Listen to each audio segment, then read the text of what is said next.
قرآن پاک میں کم از کم ایک پارہ جو ہے وہ ناظرہ پڑھنے کی ضرور کوشش کرے، یعنی قرات یا تلاوت جو ہے، اور اس کے لیے بہترین وقت جو ہے وہ فجر کا ہے۔ اگر آپ صبح کے وقت اٹھتے ہیں تو سحری کے وقت میں 2 اہم کام کر سکتے ہیں۔ ایک تو استغفار کی کثرت، یعنی اس وقت کی تسبیح آپ استغفار کر لیں۔ آپ اگر اس وقت مزید نفل پڑھنے کا وقت نہیں ہے، سحری لگا رہے ہیں، کام کر رہے ہیں، گھر والوں کو جگا رہے ہیں اور کچھ نہ کچھ کام آپ کی ذمہ ہے، تو چلتے پھرتے استغفار کو لازم کر لیں، کیونکہ تیسرے پارے میں آپ نے پڑھا تھا سحری کے وقت وہ استغفار کرتے ہیں، تو اس وقت آپ کثرت سے استغفار کریں۔ دوسری بات، وہ جو سورت آل عمران کا آخری رکوع حضور صلی اللہ علیہ وسلم سویرے اٹھ کے وضو سے پہلے پڑھتے تھے، کوشش کریں کہ اسی طرح پڑھ سکے۔ اگر زبانی یاد کر لیں تو بہت اچھا ہے، اگر نہیں بھی تو کہیں پر لکھ کر لگا دیں اور اس کو پڑھیں، کیونکہ یہ سنت پر عمل ہو جائے گا۔ اب ہوتا کیا کہ عام طور پر خواتین کیا کرتی ہیں، آپ نے سحری کی، مرد حضرات تو چلے گئے مسجد، آپ پیچھے سے کچن صاف کرنا شروع کر دیتے ہیں۔ کچن ہو جائے گا صاف، ہٹ جائیے وہاں سے، آئیے مسواک بہت اچھی طرح کیجیے اور اچھی طرح وضو کیجیے اور طویل فجر کی نماز پڑھیے، کیونکہ نبی صلی اللہ علیہ وسلم فجر کی نماز ساری نمازوں میں لمبی پڑھتے تھے۔ افسوس یہ کہ ہمیں قرآن کا اتنا حصہ یاد نہیں، لیکن جو بھی لمبی سے لمبی صورت یاد ہے اس کو اس میں پڑھنے کی کوشش کریں۔ دوسری چیز جو اس سے پہلے کرنے کی ہے وہ تلاوت قرآن ہے۔ ان قرآن الفجر کان مشہودا، اس کو مس نہ ہونے دیں، جتنی توفیق ہے۔ جو لوگ زیادہ تیز پڑھ سکتے وہ کم از کم پارہ پڑھ سکتے ہیں، زیادہ بھی پڑھ سکتے، تو سورج نکلنے سے پہلے تک آپ کیا کریں،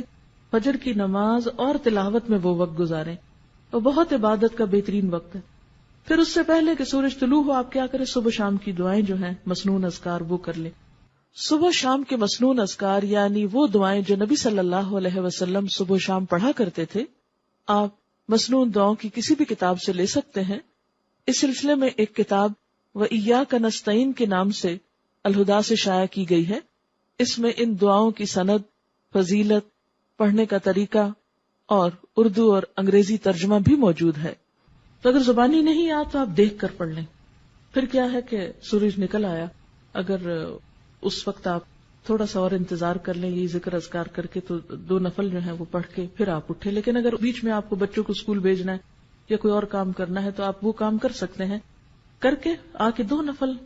ضرور پڑھ لیں، کیونکہ وہ جو 2 نفل ہیں وہ دن بھر کے لیے کافی ہیں، آپ کو اللہ تعالیٰ بہت سے آپ کے کام اپنے ذمے لے لے گا۔ اس کے بعد پھر تھوڑی سی ہلکی سی دعا کر کے پھر آپ کچن میں چلے جائیں۔ اب آپ دیکھیں گے، اب آپ جو کچن میں جائیں گے برکت بھی ہوگی، راحت ہوگی، دل کی عجیب خوشی ہوگی۔ لیکن جب ہم دنیا کے کاموں کو ترجیح دیتے ہیں اور عبادات کو پس پش ڈالتے ہیں، پہلے وہ پکانے کھانے میں لگے رہے، پھر سنبھالنے میں لگے رہے، پھر جب نماز کو وہ سورج نکلنے والا ہو گیا جلدی جلدی نماز پڑھی، اس نماز میں کوئی لذت نہیں۔ پھر اتنے میں بچے جاگ گئے، کوئی اور کام ہو گیا، پھر ان میں لگ گئے، پھر قرآن پڑھنا رہ گیا۔ کیونکہ مجھے معلوم ہے کہ اس وقت اپنے آپ کو کاموں میں سے، کیونکہ انسان کہتا ہے یہ تھوڑا سا جلدی سے سمیٹ لو بس پھر میں فارغ ادھر سے ہو جائیں گے، چھوڑیے اس کو، پہلے ادھر سے فارغ ہوئیے۔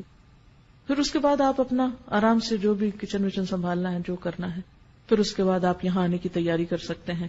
اور اگر آپ کے پاس کچھ اور وقت بیچ میں ہے، ہر ایک کی چونکہ مصروفیات فرق ہیں، اس لیے میں تھوڑا سی یہ ٹپس دے رہی ہوں آپ کو۔ ہو سکتا ہے آپ تو اس سے بہتر پروگرام رکھتے ہوں، لیکن شاید میرے جیسوں کو کچھ ضرورت ہو اپنے آپ کو روٹین میں اس طرح لانے کی،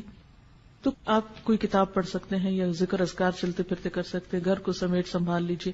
پھر آپ آ جائیے، پھر آپ یہاں قرآن پاک سنتے ہیں، کیونکہ علم کے رستے پر ایک ایک قدم جو انسان نکل کر آتا ہے اس کا بے پناہ اجر ہے، اور مل بیٹھ کے جو ہم پڑھتے ہیں اس کی ایک اور ہی برکت ہے۔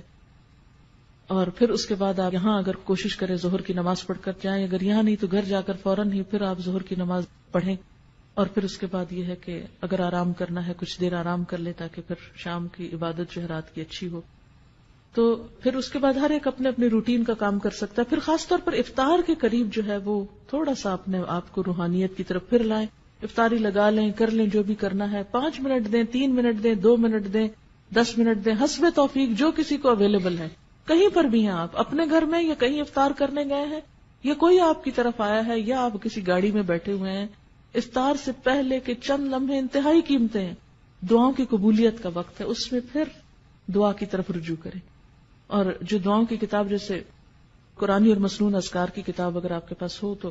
اس میں سے اگر آپ ساری پڑھ لیں تو پڑھ لیں، ساری نہیں پڑھ سکتے تو 5-7 پڑھ لیں، پھر اگلے دن اگلی 5-7، جتنا جس کو توفیق ہے۔ ہر ایک کے حالات ایک جیسے نہیں، کچھ کے بچے بہت چھوٹے ہوتے ہیں، کچھ لوگ ہر چیز سے فارغ ہوتے ہیں، اب جن کے پاس جتنی فراغت ہے اتنا ان کا حساب ہے، تو وہ اتنا زیادہ آپ توجہ ادھر کریں.